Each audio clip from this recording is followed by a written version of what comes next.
धारचूला में एक खुला खेल। भारत के रास्ते तिब्बत तक सामान की आवाजाही प्रशासन पर बड़ा सवाल। धारचूला क्षेत्र में भारत नेपाल सीमा से कथित तौर पर बड़े पैमाने पर सामान की आवाजाही का मामला सामने आया है। जानकारी के अनुसार नेपाल के व्यापारी भारत के रास्ते गुड़, नमक, माचिस सहित अन्य सामग्री को तिब्बत, चीन तक ले जा रहे हैं। बताया जा रहा है कि सीतापुर क्षेत्र से रोजाना टनों के हिसाब से सामग्री नेपाल भेजी जा रही है, जबकि प्रशासन द्वारा केवल दैनिक उपयोग की सीमित वस्तुओं को ही अनुमति दी जाती है। ऐसे में बिना कस्टम जांच और रोक टोक के हो रही इस गतिविधि ने कई सवाल खड़े कर दिए हैं। धारचूला के वरिष्ठ व्यापारी महेश गर्ब्याल, भाजपा के युवा तुर्क नेता ने इस मामले को गंभीरता से लेते हुए उपजिलाधिकारी से मुलाकात की और उपजिलाधिकारी धारचूला को आशीष जोशी को एक ज्ञापन सौंपा है। उन तत्काल इस कथित स्मगलिंग पर रोक लगाने की मांग की है।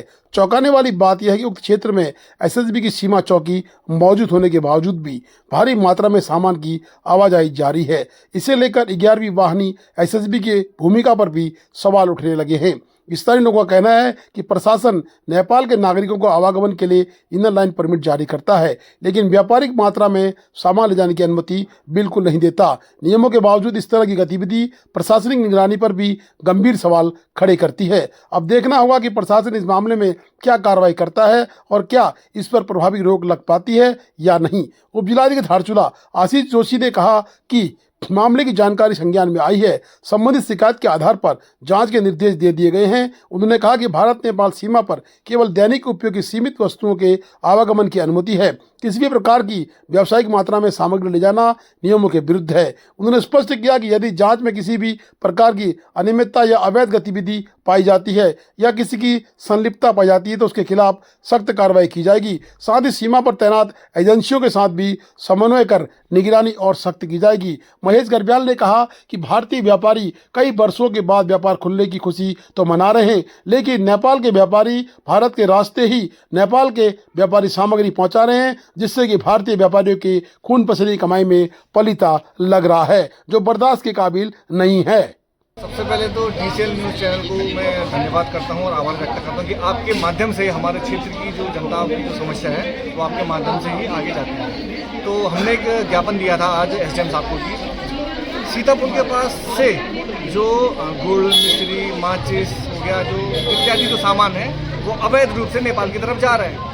आज भारत सरकार ने हमें भारत तिब्बत का जो ट्रेड खोलकर जो हमको एक सौगात दी है, उससे हमारे इस क्षेत्र में एक खुशी की लहर है। लेकिन साथ साथ ही हमको इस बात का दुख भी है कि नेपाल के नागरिकों के द्वारा हमारे इंडिया से माल बल्क में ले जाकर बिना आईजीएसटी देकर अवैध रूप से नेपाल माल ले जाया जा रहा है। उससे क्या हो रहा है, सबसे पहले तो जो माल इंडिया से पहले नेपाल के माल रास्ते से जा रहे हैं, मैं आपको पूरी बात बताता हूँ, पहले बिक जा रहे हैं। अब हमारे लोग जो खुशी की लहर के साथ जो अपना सामान लेकर जाएंगे, उससे क्या होगा, एक तो हमारा वहाँ पर सामान डंप हो जाएगा, दूसरा बिकेगा नहीं। जो सामान बिकेगा नहीं वो सड़ना ही है और औने पौने दामों में जाना है, तो हमारी जनता को तो वैसे ही नुकसान है। जो सामान इंडिया से नेपाल जो जा रहा है, जैसे कि मैंने आपको बोला कि ट्रकों के माध्यम से हमारे नेपाल की सीमा यानी जो गर्ब्यांग है वहाँ से जो सीता बोला है वहाँ पर एसएसबी का जो एरिया है वहाँ पर डंप हो रहा है। उसके बाद हम रात में देखते हैं कि माल वहाँ पर टनों के हिसाब से जमा है, लेकिन दूसरे दिन साफ हो जाता है। हमारा कहना ये है कि क्या माल उड़ के जा रहा है या फिर पुल से जा रहा है। अगर पुल से जा रहा है तो उनके पास कागज कुछ है कि नहीं। अगर पुल से नहीं जा रहा तो ये माल वहाँ से स्मगलिंग के तौर पर हो रहा है। तो मैं एसएसबी,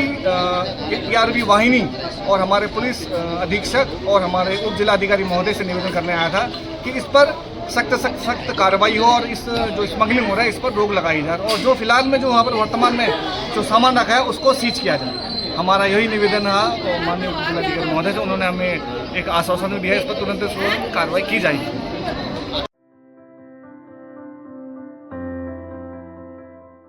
सीमांत धारचूला में डबल इंजन के दावे फेल, अल्ट्रासाउंड मशीन बंद, गर्भवती महिलाएं दर दर भटकने को मजबूर। भारत नेपाल तिब्बत सीमा से सटे अति संवेदनशील क्षेत्र धारचूला में स्वास्थ्य व्यवस्था पूरी तरह बेपटरी नजर आ रही है। करोड़ों के विकास के दावों के बीच सामुदायिक स्वास्थ्य केंद्र में लगी अल्ट्रासाउंड मशीन टेक्नीशियन और रेडियोलॉजिस्ट के अभाव में महीनों से बंद पड़ी है। क्षेत्र पंचायत सदस्य शकुंतला देवी व पूर्व सभासद प्रेमा कुटियाल ने आज उपजिलाधिकारी को भेजे पत्र में साफ कहा कि स्वर्गीय डॉक्टर निरंजन सिंह कुटियाल द्वारा जनहित में दी गई यह मशीन आज सिर्फ 120 बनकर रह गई है। सरकार के दावे बनाम जमीनी सच्चाई क्या है। एक तरफ सरकार सीमांत क्षेत्रों में स्वास्थ्य सुविधाएं मजबूत करने के बड़े बड़े दावे कर रही है, वहीं दूसरी ओर धारचूला जैसे रणनीतिक क्षेत्र में एक सामान्य अल्ट्रासाउंड तक चालू नहीं हो पा रहा। सवाल यह है कि क्या सरकार के दायरे सिर्फ कागज तक सीमित है? सबसे ज्यादा बीमार गरीब और गर्भवती महिलाओं पर पड़ती है।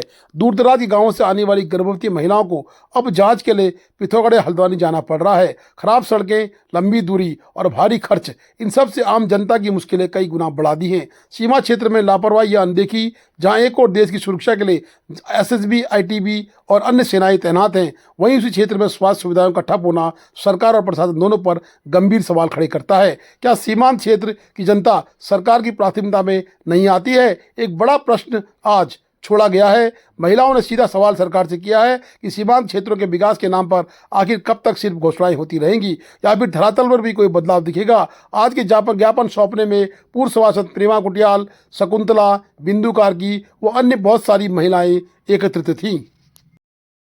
प्रकार से हमारा धारचूला सीमांत क्षेत्र में हॉस्पिटल है और उसमें 2022 में जो डॉक्टर निरंजन कुटियाल की फैमिली के द्वारा यहाँ की जनता के हित के लिए अल्ट्रासाउंड प्लस एक्स्ट्रा मशीन वहाँ पे अस्पताल में दे रखा है, परंतु यहाँ हॉस्पिटल में रेडियोलॉजिस्ट की कमी की वजह से यहाँ की जो सीमांत क्षेत्र की महिलाएं जो अल्ट्रासाउंड के लिए आती हैं वो सिर्फ यहाँ रेफर सेंटर बन के हल्द्वानी पिथौरागढ़ तक उनको मात्र अल्ट्रासाउंड के लिए जाना पड़ता है, जिससे कि काफ़ी दिक्कतों का सामना करना पड़ता है। और कई बार तो ऐसा भी है कि जो महिलाएं यहाँ अल्ट्रासाउंड, जिस गर्भवती, खास करके गर्भवती महिलाएं जो अल्ट्रासाउंड के लिए आती हैं उनको पिथौरागढ़ या हल्द्वानी भेजा जाता है, तो कईयों को ऐसा भी है कि आधे रास्ते में उनकी मृत्यु भी हुई है। तो इन सारी समस्याओं को देखते हुए हम सभी महिलाओं की और क्षेत्र की समस्याओं को देखते हुए हमारी मांग है कि धारचूला में परमानेंट रेडियोलॉजिस्ट यहाँ पे होना चाहिए। सर से बात करके आगे वो कह रहे कि हम आगे वासियों के हिसाब से बात करेंगे, हो जाएगा।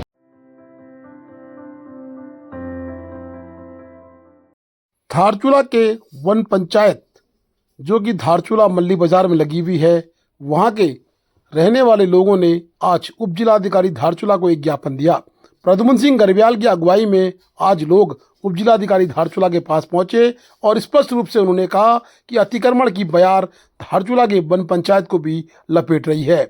स्पष्ट रूप से रंग कन्नड़ संस्था के अध्यक्ष ने भी बड़े आरोप लगाए हैं। उन्होंने कहा प्रशासनिक मिलीभगत नजर आ रही है, क्योंकि पूर्व में भी कई बार पत्र दे चुके हैं लेकिन कोई कार्रवाई अभी तक नहीं हुई। प्रद्युम्न सिंह गर्ब्याल, अनिरुद्ध गर्ब्याल, महेश गर्ब्याल व साथ में रंग कन्नड़ संस्था के अध्यक्ष और पूर्व सभासद ने बड़े आरोप लगाए हैं। उन्होंने कहा कि प्रशासनिक मिलीभगत की बू भी इसमें आ रही है। साथ ही उन्होंने ये भी कहा कि अगर तत्काल इन अतिक्रमणों को नहीं रोका गया और ध्वस्तीकरण नहीं किया गया तो इसके लिए रंग कल्याण संस्था के अध्यक्ष लोगों का साथ लेकर बड़ा जन आंदोलन करेंगे। 2021 में भी हम लोगों ने एप्लीकेशन वगैरह दिया था, कुछ हुआ नहीं। पक्के कंस्ट्रक्शन और नीचे इस पर जो है संज्ञान लेते हुए इस पर तुरंत कार्रवाई करनी चाहिए। देखिए, एक तो सरकार एक तरफ कह रही है कि हम अतिक्रमण मुक्त करेंगे, लेकिन धारचूला में अतिक्रमण हो रहा है, तो उप जिलाधिकारी का क्या रवैया है? पिछली बार भी जो है वर्मा जी थे, उनको भी जो है ज्ञापन दिया गया। इससे पहले भी बहुत से ज्ञापन दिए गए, लेकिन अभी भी हम 2021 से लगातार इस पर करस्पॉन्डेंस चल रहा है, लेकिन 4 साल गुजर जाने के बाद भी कुछ नहीं हुआ। और सबका ये तो ब्रिगेड का क्षेत्र है और इसके सामने जो है वन पंचायत की भूमि है, जो कि सॉइल कंजर्वेशन के लिए और यहाँ की सुरक्षा की दृष्टि से लगाई गई है। उसमें लगातार जो हमारे कुछ दिग्गज लोग हैं वो लगातार अतिक्रमण कर रहे हैं। और अभी भी बीच में जो है यहाँ पे एक डबल स्टोरी जो है भारी भरकम शेड बनाया गया है कि वो गोडाउन के नाम पे। और उसके आगे भी जो उसके एलधारा के पास जितनी भी फल के लिए ज़मीनें अलॉट की गई थी रोज़गार के मुहैया कराने के लिए, लेकिन उनको भी जो है ना उसको भी अतिक्रमण करके पक्की 3-3 मंजिला मकान बनाए जा रहे हैं। तो इसको जो है शासन को यहाँ के लोगों ने, स्थानीय लोगों ने इनको ज्ञापन भी दिया और कई बार गुहार लगाई, लेकिन उसका अभी कोई असर होते नज़र नहीं आ रहा है। और इसको संरक्षित करने के लिए तुरंत जो है शासन को और प्रशासन को।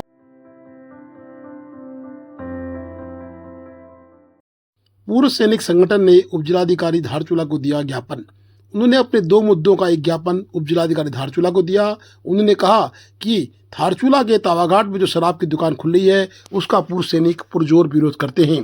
गांव-गांव तक नशा पहुंचाने की जो मुहिम सरकार ने चला रखी है उसके विरुद्ध धारचूला के पूर्व सैनिक लामबंद हो गए हैं। और साथ ही उन्होंने कहा कि काश्तकारों को जो पिछले दिनों बारिश हुई थी उसमें कई क्षेत्रों में जाकर हमने देखा कि काश्तकारों को बड़े नुकसान हुए हैं। उन्होंने काश्तकारों के नुकसान की तत्काल भरपाई की बात भी की है। बता दें कि कैप्टन भूपाल सिंह रावल के नेतृत्व में आज पूर्व सैनिकों का संगठन जो कि गौरव सेनानी संगठन के नाम से है धारचूला के उप जिलाधिकारी कार्यालय पहुंचा और उन्होंने वहां पर जाकर 2 ज्ञापन सौंपे और दोनों ज्ञापन में तत्काल कार्रवाई की बात की। साथ ही उन्होंने तवाघाट मोटर सड़क को भी जल्द निर्माण नहीं करने पर आंदोलन की धमकी पुनः दी है। हमारा यहाँ आने की मेन मकसद हम 2 मुद्दे पर यहाँ पर आए। नंबर 1 मुद्दा जो तवा घाट में जो शराब की दुकान खुल रही है उससे वहाँ की जनता पर बहुत ज़्यादा नुकसान हो रहा है। वहाँ की जनता इसमें जो है उन्होंने हमसे समर्थन मांगा था, हमने समर्थन दिया कि वहाँ पर शराब की दुकान नहीं खुलनी चाहिए। वहाँ पर क्या है, कहीं नहीं खुलनी चाहिए, हमारा तो ये मुद्दा है। और आपके चैनल के माध्यम से लोगों से अपील करते हैं कि जो गाँव घर में जो छोटी मोटी चीज़ें हो रही हैं वो चीज़ें भी बंद कर देना चाहिए। दूसरी चीज़ ये जो 10 मार्च को जो ओलावृष्टि हुई थी, मौसम ख़राब हुआ था, ओलावृष्टि हुई थी, उसमें जो है यह क्षेत्र के अंदर काफ़ी नुकसान हो गया था। फसल बहुत चौपट हो गई थी। मठखन्ना के लोगों ने मुझे बुलाकर मेरे को भरोसा करके उन्होंने बोला कि ये इतना नुकसान हो गया, इसको आवाज़ को आप थोड़ा आगे रख दो, तो वो भी हम ज्ञापन देने आए हैं। एडीएम साहब को उन्हें बता दिया। दोनों मुद्दों पर एडीएम साहब ने बोला इसमें आप लोगों की कार्रवाई हो जाएगी। तीसरा चीज़ था कि जो है गड्ढा मुक्त के लिए हम लोगों ने यहाँ पर वो दिया था, तो उनसे बात हो गई है। एडीएम साहब का कहना है कि जो बीआरओ टीम और उनसे बात हो चुकी है और वो इस कार्रवाई में बहुत तेज़ी से ला रहे हैं और वो थोड़ा सा हमसे समय मांगने की वो कर रहे थे। हमने बोला कोई बात नहीं, काम हो रहा है, दुनिया भी देख रही है और इसमें थोड़ा सा और तेज़ी ला दिया जाए तो ये सब जनता के हित के लिए अच्छा होगा। वह ये इसी मुद्दे के लिए आज हम लोग आए। धन्यवाद। Please do like, share and subscribe DCL News.